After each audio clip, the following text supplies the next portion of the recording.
en salle F028, dédiée à l'unité localisée pour l'inclusion scolaire d'élèves en situation de handicap cognitif, ou ULIS. Je suis Marianne Chauvin, l'AESH qui accompagne les élèves de l'ULIS en classe.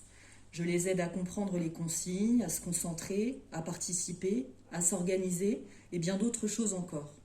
Je travaille avec Agnès Lebris. Je suis l'enseignante spécialisée qui coordonne le dispositif. J'organise l'emploi du temps des élèves en fonction de leurs besoins et cela peut évoluer plusieurs fois dans l'année. Je mets en œuvre les moyens nécessaires aux apprentissages et au bon déroulement de leur scolarité. L'objectif est d'être en classe le plus possible, avec ou sans accompagnement, et de développer progressivement l'autonomie dans toutes ses dimensions, sociales, affectives, professionnelles. Cette année, nous accueillons 10 élèves orientés par la Maison départementale des personnes handicapées, tous inscrits en classe de CAP. Au lycée professionnel Jean Guéhenno, il y a 2 formations de CAP, le CAP assistant technique en milieu familial et collectif, ATMFC, le CAP production service restauration, PSR, qui remplace depuis la rentrée le CAP agent polyvalent de restauration, APR. Isia est en 2e année de CAP APR, mais c'est sa première année avec le soutien du dispositif ULIS. 3 ans sont prévus pour son diplôme car elle a besoin de temps pour assimiler les notions, prendre confiance en elle et réfléchir à son projet d'insertion sociale et professionnelle. Isia ne vient pas en salle ULIS, mais elle est accompagnée en cours par Marianne ou Madame Lebris.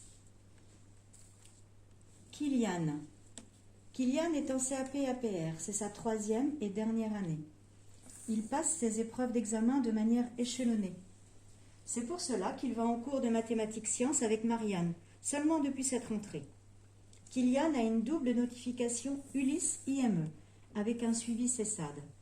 Le lundi, il va en atelier horticulture à l'IME et a aussi des prises en charge sur le temps scolaire avec son éducatrice et son psychologue.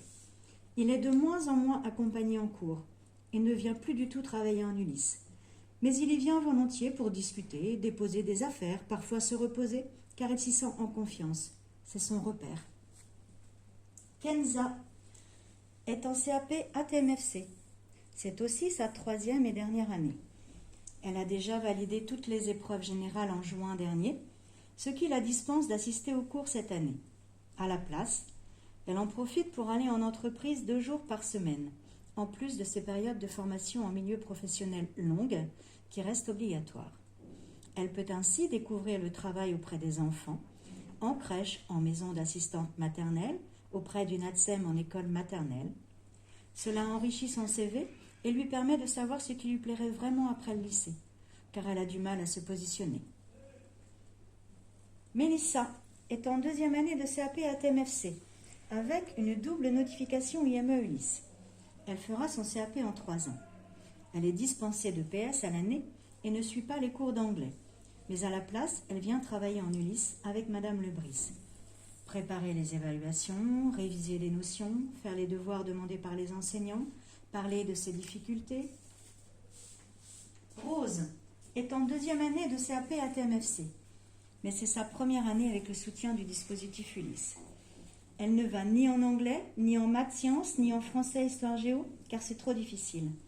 À la place, elle vient travailler en ULIS avec Madame Lebris, 7 heures par semaine pour apprendre à lire, compter et calculer. Elle restera 3 ans au lycée, le temps de préparer son projet d'insertion sociale et professionnelle en milieu ordinaire ou en milieu protégé. Les stages, notamment en ESAT, seront très importants pour cerner ses besoins et valoriser ses compétences.